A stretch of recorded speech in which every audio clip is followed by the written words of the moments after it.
Anne de las Tejas Verdes, volumen 2, capítulo 6. Toda clase y condición de hombres y de mujeres.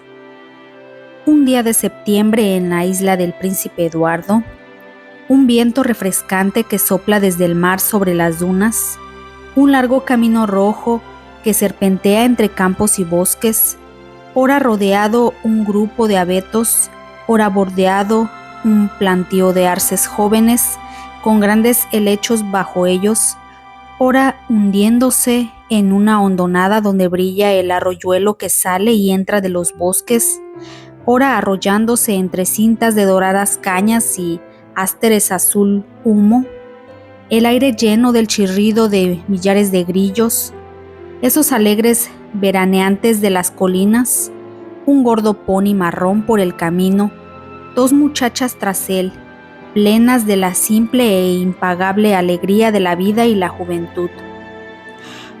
«Oh, es un día paradisíaco, Diana», y Anne suspiró de felicidad.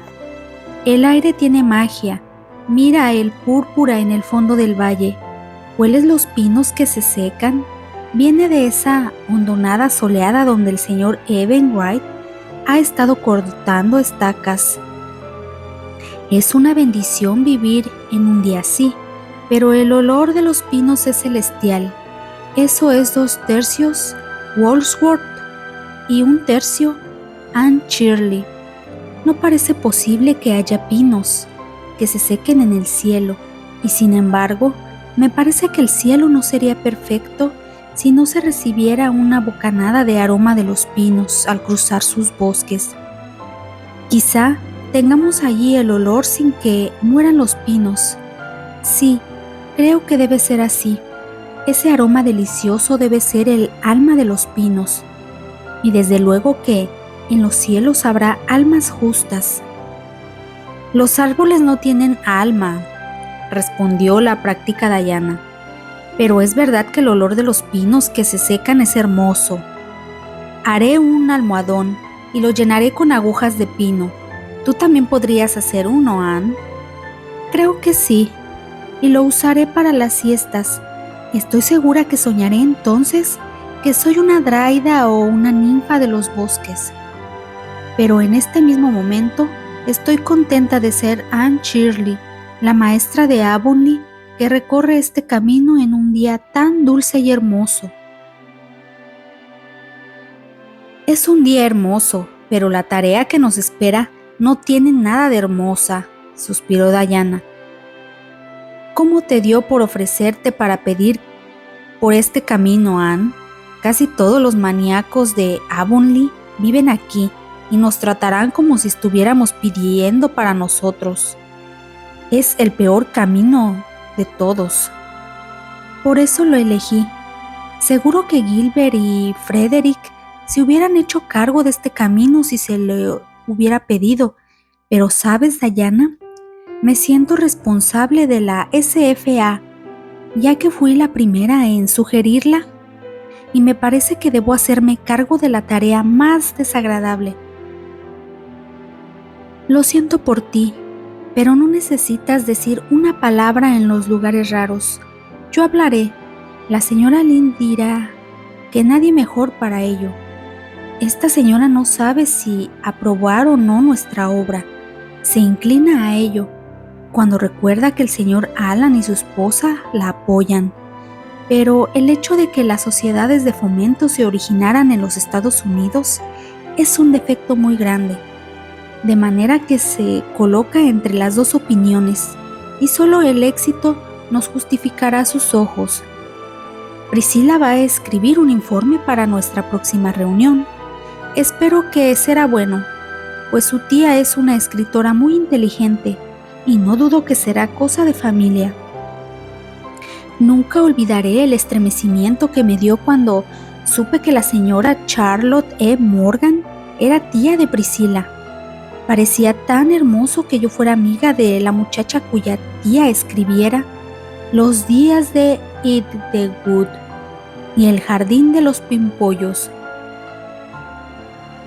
¿Dónde vive la señora Morgan? En Toronto. Priscilla dice que visitará la isla el próximo verano y que es posible que nos conceda una entrevista. Parece demasiado bello para ser verdad, pero es algo placentero para pensar después de acostarse. La Sociedad de Fomento de Avonlea ya estaba organizada. Gilbert Blythe era presidente, Fred Wright vicepresidente, Anne Shirley secretaria y Diana Barry tesorera. Los fomentadores, como se les bautizó prontamente, se reunían una vez cada 15 días en casa de uno de los mismos. Se admitía que no se podía hacer muchas mejoras debido a lo avanzado de la estación, pero pensaban planear la campaña para el siguiente verano, reunir y discutir ideas, escribir y leer informes y, como decía Anne, educar el sentimiento popular. Desde luego que hubo cierta desaprobación y, cosa que los fomentadores sintieron más aún, una buena cantidad de ridículo. Se supo que el señor Elisha White dijo que el nombre más apropiado sería Club de Noviazgos. La señora de Hiram Sloane dijo que había oído que los fomentadores tenían pensado arar la vera de los caminos y plantar allí geranios. El señor Levi Boulter apercibió a todos sus vecinos de que los fomentadores insistirían en que todo el mundo echaran abajo sus casas para reconstruirlas según planos aprobados por la sociedad. El señor James Spencer mandó decir que deseaba que le hicieran el favor de traspapelar la colina de la iglesia. Evan Wright le dijo a Anne que deseaba que los fomentadores indujeran al viejo Josiah Sloane a que cuidara sus patillas. El señor Lawrence Bell expresó que daría una lechada de cal a sus establos si eso les gustaba, pero que no pensaba poner cortinas de encaje a las ventanas del establo. El señor Major Spencer preguntó a Clifford Sloane, un fomentador que acarreaba leche a la fábrica de queso de Carmody, si era verdad que para el verano siguiente todos deberían tener sus lecheras pintadas a mano y con un tapete bordado. A pesar de ello, o quizá a causa de la propia naturaleza humana, como consecuencia de ello, la sociedad se lanzó valerosamente a trabajar en la única mejora que podría tener esperanza de terminar aquel otoño. En la segunda reunión, en casa de los Barry, Oliver Sloane propuso que iniciaran una suscripción para reparar y pintar el edificio comunal. Julia Bell lo apoyó, con la molesta sensación de estar haciendo algo poco femenino. Gilbert lo puso a votación y fue aprobado por unanimidad, y Anne tomó nota de sus minutas. El paso siguiente fue nombrar un comité, y Gertie Pye decidió a no dejar que Julia Bell se llevara todos los laureles. Osadamente sugirió que la señora Jane Andrews fuera presidenta de dicha comisión. Habiendo sido apoyada y votada también esa proposición, Jane devolvió el cumplido, nombrando a Gertie en la comisión junto con Gilbert, Anne, Diana y Frederick Wright. La comisión eligió sus rutas en conclave privado. A Anne y Diane les tocó el camino de Newbright, a Gilbert y Frederick el de Gravesend y a Jane y Gertie el de Carmody. Eso se debe, explicó Gilbert a Anne, mientras volvían andando a casa a través del bosque embrujado, a que todos los Pye viven a lo largo de ese camino y no darán un céntimo a menos que se lo pida uno de ellos. Anne y Diana salieron el sábado siguiente, fueron hasta el final del camino e hicieron colectas rumbo a sus casas, empezando por la casa de los Andrews. Si Catherine está sola, puede que saquemos algo, dijo Diana, pero si Elisa anda por allí, no. Elisa estaba allí, con gesto más adusto que de costumbre. La señorita Elisa era uno de esos seres que daban la impresión de que la vida es un valle de lágrimas y que una sonrisa, por no hablar de una carcajada, Es un gasto innecesario de energía. Las chicas Andrews habían sido chicas durante unos 50 años y parecían ir en camino de permanecer en ese estado hasta el fin de su peregrinación terrenal. Se decía que Catherine no había abandonado las esperanzas por entero, pero Eliza, que era pesimista de nacimiento, nunca las tuvo. Vivían en una pequeña casa marrón construida en un soleado calvero del bosque de hayas de Mark Andrews. Eliza se quejaba de que era terriblemente caluroso en verano, pero Catherine decía que era hermoso y cálido en invierno.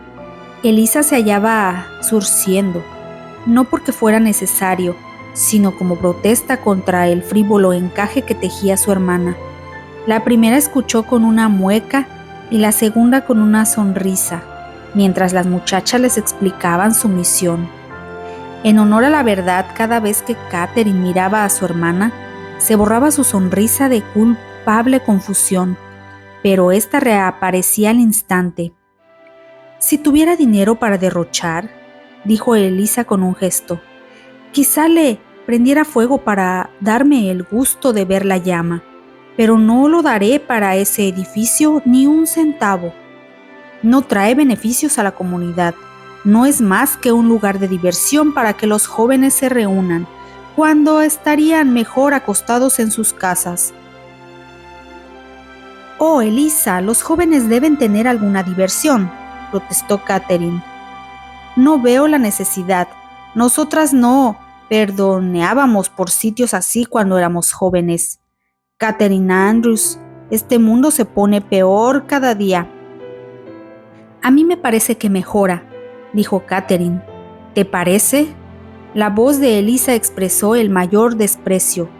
Lo que te parezca no tiene valor, Catherine Andrews. Los hechos son hechos. Bueno, a mí siempre me gusta ver el lado bueno, Eliza. No hay tal lado bueno. Oh, ya lo creo que sí, gritó Anne, que no podía resistir tal herejía en silencio. Hay muchos lados buenos, señorita Andrews. El mundo es un lugar hermoso. Cuando haya vivido tanto como yo, no tendrán una opinión tan elevada de él, respondió amargamente Eliza, y tampoco tendrá tanto entusiasmo por mejorarlo. ¿Cómo está su madre, Diana? Parece muy desmejorada últimamente. Está terriblemente decaída. Dígame, Anne, ¿cuánto tiempo tardará Marilla en quedarse ciega? El médico cree que sus ojos no empeorarán si tiene cuidado, balbuceó Anne. Eliza movió la cabeza. Los médicos siempre hablan así cuando quieren mantener esperanzada a la gente. Si yo fuera ella, no me haría muchas ilusiones. Es mejor estar preparada para lo peor.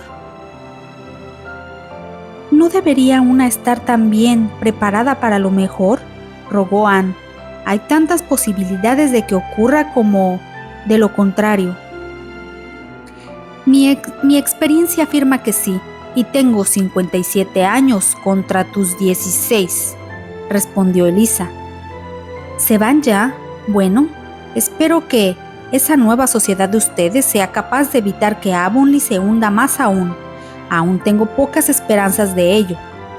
Anne y Diana salieron y se alejaron a toda velocidad. Apenas pasaron la curva del bosque de hayas, una rolliza figura cruzó corriendo el prado del señor Andrews, haciéndole señas con los brazos.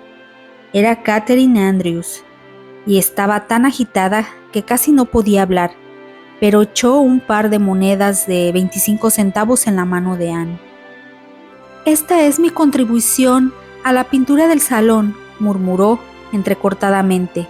«Me hubiera gustado dar $1, pero no me atrevo a coger más dinero de mis gastos, pues Eliza se daría cuenta. Estoy realmente interesada en esa sociedad y creo que de verdad que van a hacer mucho bien. Soy optimista. Tengo que serlo, viviendo con Eliza. Debo volver antes de que me eche de menos. Cree que estoy alimentando a los pollos. Espero que tengan suerte con la colecta y no se preocupen por lo que dijo Eliza. El mundo está mejorando. Claro que sí». La casa siguiente fue la de Daniel Blair. Ahora bien, todo depende de si su mujer está o no en casa, dijo Diana, mientras avanzaban dando saltos por el sendero cruzado de raíces. Si está, nos dará un centavo. Todo el mundo dice que Daniel Blair no se atreve a cortarse los cabellos sin pedirle permiso a su mujer, que es bastante tacaña. Dice que debe ser justa antes que generosa, pero la señora Lynn afirma que ese antes es tan grande que la generosidad nunca llega. Ann contó a Marilla su experiencia en casa de los Blair. Atamos el caballo y llamamos a la puerta de la cocina. Nadie acudió, pero la puerta se hallaba abierta y podíamos escuchar a alguien que andaba por la despensa y se movía con cautela. No podíamos distinguir las palabras, pero Diane dice que le parecieron juramentos por el sonido. No pude creer que fuera el señor Blair, siempre tan callado y dócil. Pero hay que reconocer que tenía razones, pues al final Marilla, cuando el pobre hombre apareció en la puerta, rojo como una amapola, tenía puesto uno de los grandes delantales de su mujer. No me puedo librar de esa maldita cosa, dijo, porque está anudada muy fuerte. No puedo romperla, de manera que me tendrá que perdonar, señoritas. Le rogamos que no le diera importancia y entramos, sentándonos. El señor Blair también lo hizo. Se echó el delantal a la espalda y lo enrolló, pero parecía tan avergonzado que sentí lástima de él. Y Diana dijo que creía que habíamos llegado en un momento inconveniente. «Oh, no», dijo el señor Blair tratando de sonreír. «Ya sabe usted que es muy gentil». «Estoy un poco atareado, preparando una tarta. Mi mujer recibió un telegrama de Montreal avisándole que su hermana llega esta noche y ha ido a esperar el tren. Me ha dejado el encargo de hacer una tarta para el té. Escribió la receta y me dijo que debía hacer, pero yo ya he olvidado la mitad de las instrucciones. Aquí dice, sazónese al gusto. ¿Qué querrá decir eso? ¿Y qué ocurre si mi gusto es diferente al de los demás? ¿Será suficiente una cucharadita de vainilla para una torta? Sentí más piedad que nunca por el pobre hombre. No parecía hallarse en su mundo. Sabía que existían maridos dominados y ahora tuve la sensación de ver uno. Tuve la tentación de decirle, «Señor Blair, si me ofrece un donativo para pintar el edificio, le mezclaré los ingredientes». Pero de pronto pensé que no era caritativo aprovecharse de un semejante en desgracia, de manera que me ofrecí para amasarla sin condiciones. Aceptó al momento mi oferta. Dijo que acostumbraba a hacer el pan antes de casarse, pero que la temida tarta podía más que él y que sin embargo deseaba no desilusionar a su mujer. Me consiguió otro delantal y Diana batió los huevos mientras yo amasaba. El señor Blair andaba entre nosotras y nos alcanzaba los ingredientes. Se había olvidado completamente de su delantal y cuando corría, este se agitaba tras él. Y Diana creía morirse de risa. Dijo que sería capaz de hornear la tarta, que estaba acostumbrado, y entonces nos pidió la lista y nos dio $4, de manera que fuimos recompensadas, pero aunque no hubiera recibido un centavo, me parecía haber hecho una obra caritativa al ayudarle. La siguiente parada fue en casa de Theodore Wright. Ni Ann ni Diana habían estado allí antes y solo tenían una lejana amistad con la señora Wright, que no era muy dada a la hospitalidad. Debían ir por la puerta principal o por la otra. Mientras se consultaban en voz baja, la señora Wright apareció en la puerta principal con un manojo de periódicos. Los puso deliberadamente uno por uno sobre el porche y los escalones, y luego por el camino hasta los mismos pies de sus sorprendidas visitantes. ¿Me harían el favor de limpiarse los pies en la hierba y luego caminar sobre estos papeles?, dijo ansiosamente. Acabo de fregar toda la casa y no quiero más polvo dentro. Ese camino está embarrado a causa de la lluvia de ayer.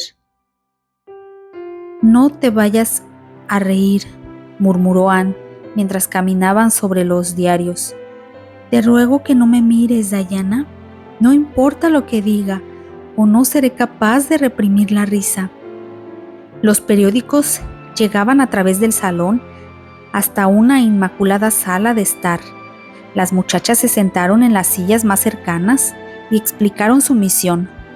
La señora White las escuchó gentilmente, interrumpiendo solo un par de veces, una para cazar una mosca aventurera y la otra para levantar una brizna de hierba que cayera del vestido de Anne.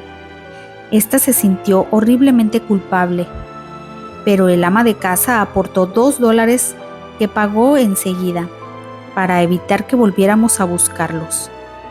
Como dijo Diana, cuando salían, la señora White reunió otra vez los periódicos antes de que las muchachas desataran el pony, y cuando salían del campo, la vieron muy ocupada pasando un cepillo al salón. Siempre he oído que la señora White era la mujer más pulcra del mundo, y ahora lo creo, dijo Diana, dejando en libertad su risa reprimida tan pronto como pudo.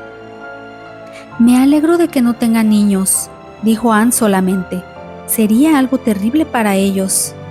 En casa de los Spencer, la señora Isabella les hizo pasar un mal rato, diciendo cosas inconvenientes sobre los habitantes de Avonlea. El señor Thomas Boulter se negó a dar algo porque, cuando 20 años antes construyeron el edificio, no lo hicieron donde él recomendara. La señora Esther Bell, que era el vivo retrato de la salud, se pasó media hora detallando sus dolores y achaques y puso tristemente 50 centavos, pues no estaría allí el año siguiente para hacerlo otra vez. No estaría en su tumba. La peor recepción, sin embargo, fue en casa de Simón Fletcher.